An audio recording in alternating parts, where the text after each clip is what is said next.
You're looking to level up your mental game, right? Get a handle on things quickly, but thoroughly too. Exactly. That's what we're diving into today. We're looking at the Complete Mental Fitness book by Tom Wujek. Yeah, unpacking how to really sharpen your thinking based on his ideas. Our mission, basically, is to pull out the core of what Wujek means by mental fitness, why it's, so crucial for you if you want to learn fast and well, and what the book actually suggests doing about it. Okay, so Wujek kicks things off pretty early, page 3, with this kind of fun self-assessment. The Leonardo scale. That's the one, or you just call me Leonardo. Super agile mentally, or maybe somewhere in the middle. Or down at the other end, feeling like your mind's a bowl of tapioca pudding. Right. It's just a quick way to get you thinking, really. Yeah. But his main point, his big idea, is that mental fitness, things like focus, reasoning, creativity, it's not fixed. No, it's something you build, like a muscle. You have to exercise your mind. And he has this fantastic analogy later on, page 9 or so, the mental gymnasium. Oh yeah, with the character Mac. That's a really effective way he illustrates it. Mac basically tells Tom, the author, that he's mentally out of shape. A bit blunt. But it makes the point, doesn't it? Complacency, not seeking challenges, having really narrow interests. It leads to a mind that's, flabby. He actually uses that word. And he compares it directly to the body. how so? Well, just like your muscles get stiff or weak without use, your mental muscles do too. He talks about attitudes hardening, ideas not circulating. Even mental constipation is quite vivid. Definitely paints a picture of, mental inactivity. So what does a fit mind look like then? He breaks it down, right? Page 15. Yep, 4 basic qualities. Okay. First, mental strength, that's basically your power to concentrate. Okay. Then mental flexibility, being able to switch thinking modes, think creatively, agility. Makes sense. Third is mental endurance. Can you stick with the mental task?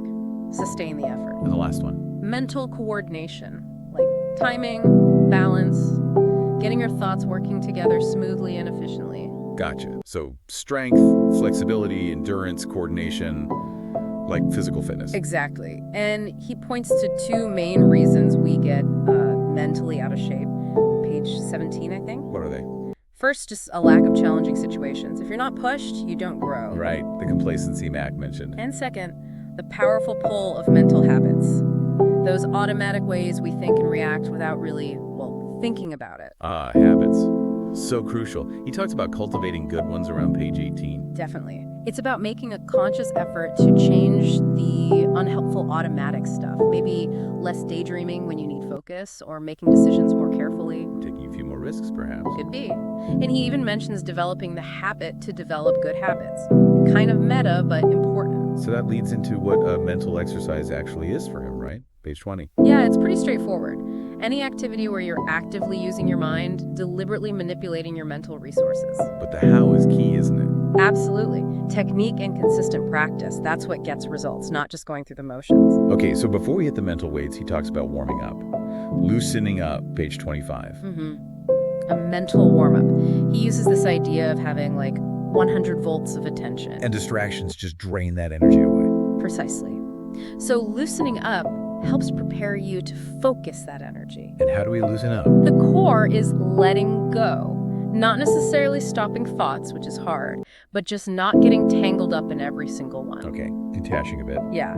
And interestingly, he suggests relaxing your body first, page 26, as a way to help relax the mind. That makes sense, the mind-body connection. What if your mind just feels totally cluttered, though? For that, he has the mental core dump on page 33.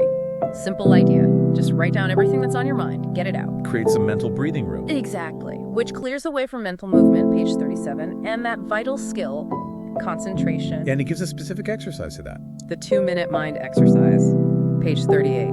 Just focusing intently on a clock's second hand for 2 minutes. Sounds simple, But it trains that attention muscle. yeah, He also mentions the limits of attention, doesn't he? Page 40. he does. We only have so much capacity, and our minds naturally wander. That's normal. So we need strategies, Yeah. like setting a mental rhythm. Yeah, finding a sustainable pace for focus. And he also touches on posture, which is interesting. Physical posture. Relaxed but alert. Right. And emotional posture, too. Like, cultivating genuine interest in what you're doing powers those mental muscles. And priorities.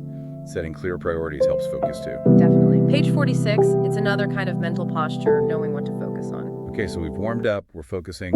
What about building stamina? Endurance. That's where mental calisthenics come in, page 53. Think of it like mental aerobics. Okay, like what? He gives various calculation exercises working with numbers, letters, words, even memorizing verses, pages 54 onwards. The point isn't just the calculation itself, is it? No, it's about the sustained, focused effort, conditioning the mind to persist, building that endurance. And then he moves into imagery, mental gymnastics. Yes, part 1 is thinking with images, page 69.